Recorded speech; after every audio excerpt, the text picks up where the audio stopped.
Hi, how are you today?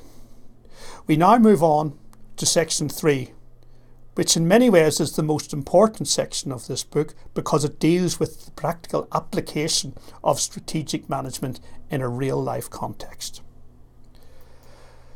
Strategic planning, many would argue, starts with a correct definition of the business. And this seems an absurdly simple thing to define your business. And here are some really quite ordinary industries or businesses that we know about. And let's take the first one, which is shampoo. If I ask people, what is shampoo? They tend to say something like this. Shampoo, it's for cleaning your hair. Now, I think that's a rather imprecise definition, and as we will see later, there are huge benefits that accrue to those firms who are able to define their business more adroitly or precisely than their rivals. Look at that list of firms, starting with Apple and ending with Tesco. Do they compete? Well, you could say, well, they don't actually. But you could say there are certain units within those businesses that compete. For example, the unit which sells recorded music.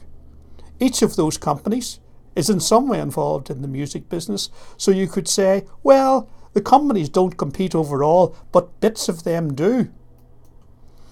And this sort of makes me think that the labels applied to companies are too broad. We need to break them into units so that we can see the competitive realities that they face. What should those units be? They should be strategic business units, or SBUs.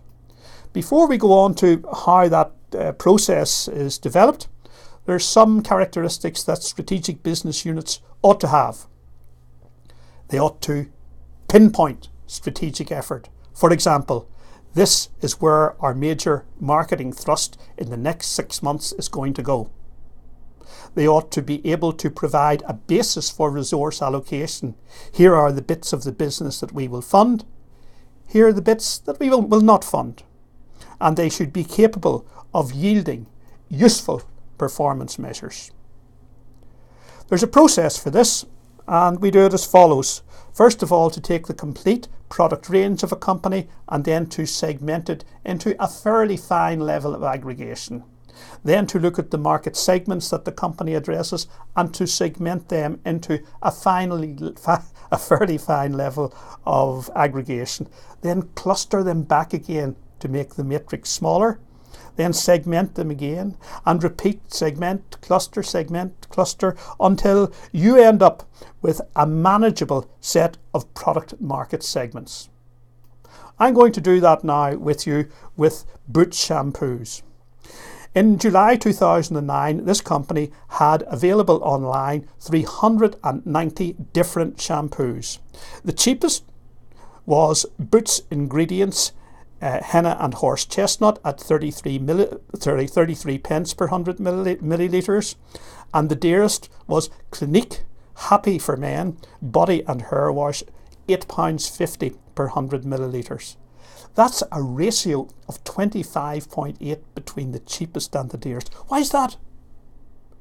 It is because shampoos are defined differently. They occupy different product market segments. Let's look at the universe of Boots shampoos in terms of the products that they have and in terms of the markets that they address. And you can see the products down the left-hand side and the markets along the top. And I've divided it into 12 different product types and 6 markets altogether. And I've put in which products address which markets.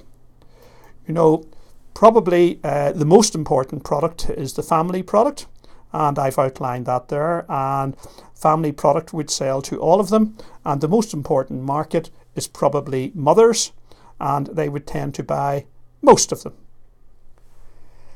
This is a very fine level of aggregation. There's 12 by 6, which is 72 separate cells. It's very difficult to manage that. Very difficult indeed. And what we can do is we can put some of them together. For example, if we take dandruff, dry scalp, and volumizing, Maybe we could call those medical shampoos. So let's cluster them back again. And here we've reduced the number of markets to 4. And we've reduced the number of products to 5. And you can see the one that I talked about, dandruff, dry scalp, volumizing, that is now just one product. And once again, we can look at primary segments there. And we have an altogether much more manageable matrix. Let me just move on a little here and say, more formally, what are the stages in defining a business? Well, there's really 2. The generic characteristics of the units. They should be a well-defined contiguous set of products or services. They should be sold to a relatively homogeneous group of customers. There ought to be a distinct set of competitors. They ought to be able to pinpoint strategic marketing effort, and they ought to be able to allocate resources and measure performance. The second stage is the segmentation. And in this stage, we want to break into a fine level the initial set of product market segments, then cluster them back into a smaller set. Decide which to combine and which to separate. Repeat these steps again, and then decide on the number of sales. In my opinion, the number of sales of products should not exceed 7. Here's some guidelines as to whether you should keep products or markets together or separate them. Different marketing skills, separate. Different basic technologies, separate. Different stages in the life cycle, separate. Different competitive positions, separate. Different distribution channels, separate. Sensible accounting allocations, combine them. Let me look for a few seconds at a possible product market matrix for Apple in 2007.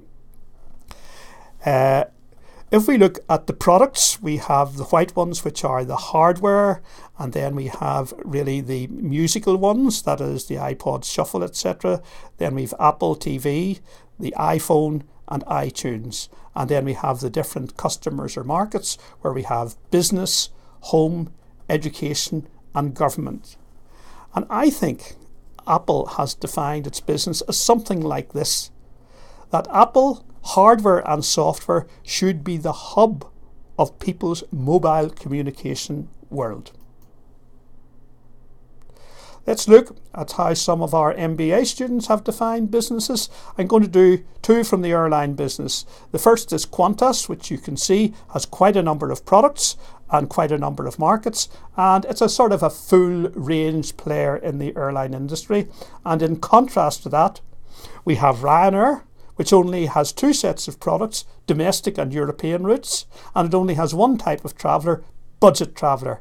It is gloriously simple. Probably you will have to develop a product market matrix for your company, or you may be doing it for a case study or a project. And here is the matrix with which you should start.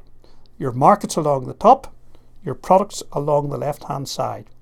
Good luck. Time for the credits, and as usual, almost everything is from Apple, and it just remains for me to thank you for listening to this podcast and to hope that you will listen to some more in the future. Thank you once again, and goodbye.